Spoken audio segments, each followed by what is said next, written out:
Сәлем, құрметті менің YouTube көрермендерім, жаңадан қосылып жатқандар, қош келдіңіз менің каналыма. Каналыма тіркелгеніңіз үшін ешқашан өкінбейсіз, керісінше көптеген пайдалы ақпараттар алатын боласыз. Есімім Махамбет, балалар массаж саласында 7 жылдық тәжірибем бар. Мамандығым негізі фельдшер. Айлығы аз болғаннан кейін, шындықты айту керек. Айлығы аз болғаннан кейін жұмыстан шығып, өз еркіммен кезінде осы массажға келгем. Жалпы өзім кішкентай кезімнен массажға қызығатын едім. Массажға қызығам да, сөйтіп жайлап қолға алып бастадым. 7 жыл болды енді. Осы балдармен жұмыс жасап келатқаныма. Солай, енді осы 7 жылдан бері жинаған тәжірибемді осы ата-аналармен бөлісіп келе жатырмын. Көптеген пайдалы ақпараттар бар. Алдағы уақытта да көптеген пайдалы ақпараттар видео түсіретін боламын. Сол үшін, достар, каналға тіркеліп кетіңіз. Каналға тіркеліп, осы видеоға лайк басыңыз. Каналға тіркелген соң колокольчик бар ғой, сонда басып кетіңізші. Пожалуйста, хорошо? Тіркелдіңіз ба? Каналға тіркелдіңіз ба? Лайк бастыңыз ба? Все тогда, видеомыз бастаймыз. Go!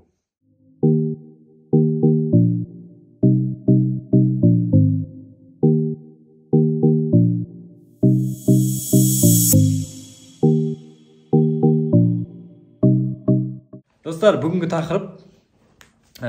тақырыпта айтып өтейін. Қазақи жеңіл тілмен түсіндірем ғой, мен білесіздер ғой, медицина емес, өзіміздің түсінікті тілмен. Бала не үшін еңбектемейді, қалай еңбектетуге болады, бала уақытында еңбектемей жүрсе, қалай уақытында отырғызуға болады, немесе бала аунамай жүр, қалай аунатуға болады уақытында. Осы 3 тақырыпты айтып өткім келіп жатыр. Так, достар, бірінші мысалы баланың еңбектегені өте жақсы негізі. Баланың памяты жақсы болады. Есіңізде болсын. Бала еңбектесе, миға әсер етеді. Баланың памяты жақсы болады ертең мектепке барған кезде. Есіңізде болсын. Сондықтан баланың еңбектегені өте жақсы. Оны мысалы баланы қалай еңбектетеміз? Мысалы уақытында қалай еңбектеткен дұрыс? Асыл кукланы алып келсеңізші, кукланы. Көрсетейін. Баланы қалай еңбектетеміз? Мысалы, оны дайындауыңыз керек. Біреулер болады, 6 айында уже еңбектеп бастайды қалып жағдайда да балада, 6 ай, 7 айында, 6 айында бастайды қалып жағдайда жайлап еңбектеп. Ал біреулер уже еңбектемейді, никак. Уже 7-8 ай, сонда да еңбектемейді.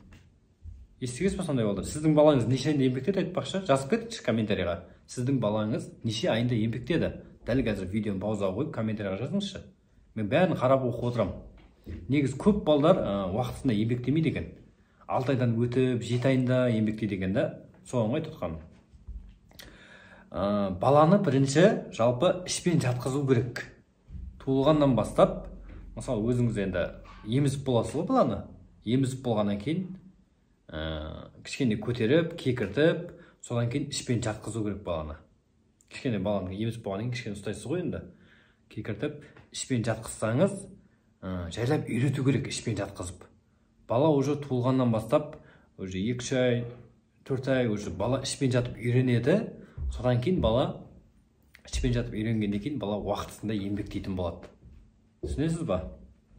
Ішпен жатқан бала уже жайлап бірінші бүйтіп 5 айында уже 5 айынан өте бүйтіп партизан сияқты өйстіп бастайды, жайлап партизан сияқты да. Одан кейін жайлап уже бір қолы артқа кетіп бастайды кейбір балдар бірінші. Жайлап артқа кетіп бастайды. Кейін бар уже 4 аяқтап бүйтіп тұрып, жайлап еңбектеп бастайды. Ал біреулер еңбектемейді. Уже ішпен жатқызып үйретпеген, ішпен жатса жылайды бала. Дұрыс па? Сіздің балаңыз сондай ма? Ішпен жатса жылай ма? Или сондай болды ма? Ішпен жатқан кезде жылайды. Себебі ол үйретпегеннен. Баланы ләжі барынша ішпен жатқызып үйрете беріңіз. Көп пайдасы бар. Ішпен жатқызғанның пайдасын айтайын ба тағы достар? Ішпен жатқанның пайдасы, баланы ішпен жатқызғанның пайдасы да, мына мойын омыртқасы бар ғой, мойын бұлшық еті тез қатаяды. Басын уақытында тез ұстайтын болады. Түсіндіңіз ғой, баланы ішпен жатқызғанның пайдасы, уақытында уже 2 ай, 3 айында уже қақшиып тұратын болады басын. Бүйтіп міне.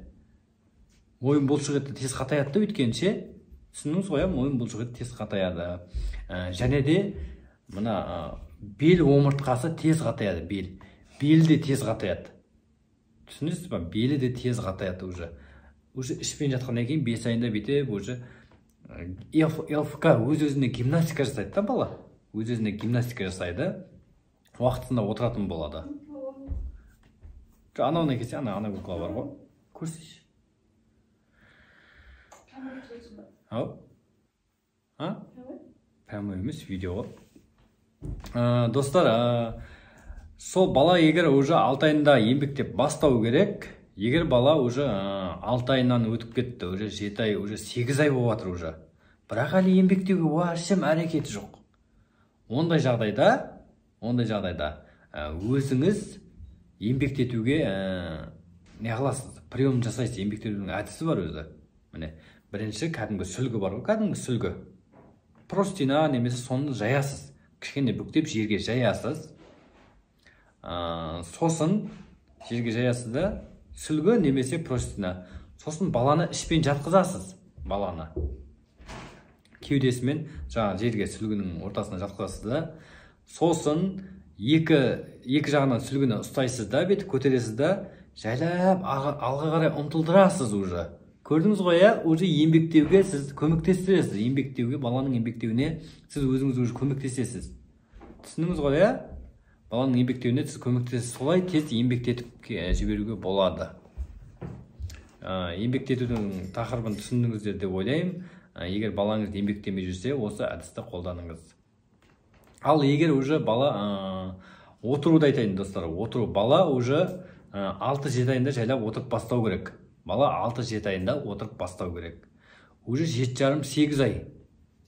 Бірақ отыруға уашем әрекет жоқ. Ондай жағдайда не істейсіз?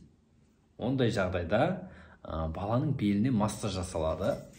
Баланың беліне, омыртқаға тиіспейсіз. Баланың беліне массаж жасалады, жақсылап.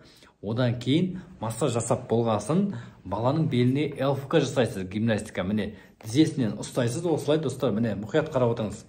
Екі тізесінен ұстайсыз, бір қолыңызды кеудесінен ұстайсыз. Міне, 1, 2, 3. Түсіндіңіз ғой, міне. 1, 2, 3. Балаға бірінші массаж істеп аласыз беліне. Содан кейін осы беліне ЛФК жасайсыз. Егер балаңыз уақытында отырмай жүрсе да, ешқандай қиындығы жоқ. Өзіңіз үй жағдайында осылай жасай берсеңіз болады. Достар, айтпақшы, ұмытып кетіппін ғой.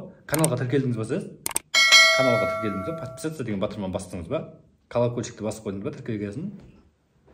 Тіркелген жоқсыз ба? Лайк бастыңыз ба? Осы видеоға лайк басыңызшы. Лайк басып кетіңіз. Сіздер үшін ғой бәрі. Бәрі тегін ақпарат. Ешқандай видеоны сатпаймын, ешқандай курс сатпаймын, бәрін тегін от души үйретемін. Сіздер главный мені қолдап, комментарийға сұрақтарыңызды қойып, каналға тіркеліп, осы видеоны достарыңызбен бөлісіп отырсаңыз, нұр үстінен нұр болады. Мен одан сайын шабыттанып көптеген ақпараттар беремін сіздерге. Хорошо? Кеттік, жалғастырамыз. Міне, осылай баланың беліне ЛФК жасасаңыз, бала тез отырып кетеді уақытысында. Түсіндіңіз ғой, бала тез отырып кетеді. Солай 10 күн ішінде отырғызсаңыз болады. Содан кейін бала уже 3-4 ай. Бірақ аунауға уашем желанияш жоқ. Түсінесіз ба? Аунауға уашем желанияш жоқ. Ондай жағдайда баланы міне былай ұстайсыз. Міне, бала жерде жатыр ғой, бала жерде жатыр. Екі қолынан, екі аяғынан осылай бүгіп ұстайсыз. Міне. Айналдырасыз. Міне, 1, 2, 3.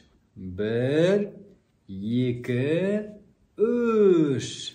Сосын екі аяғынан ұстаймыз. 1, 2, 3. Көрдіңіз ба? 1, 2, 3. Бала тез аунап кетеді, кәдімгідей эффект болады. Сенбесеңіз жасап көріңіз.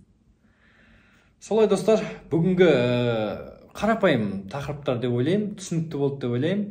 Каналға тіркеліңіз, тіркелмесеңіз, бұйырса келесі видеода жолыққанша сау, сәлемет.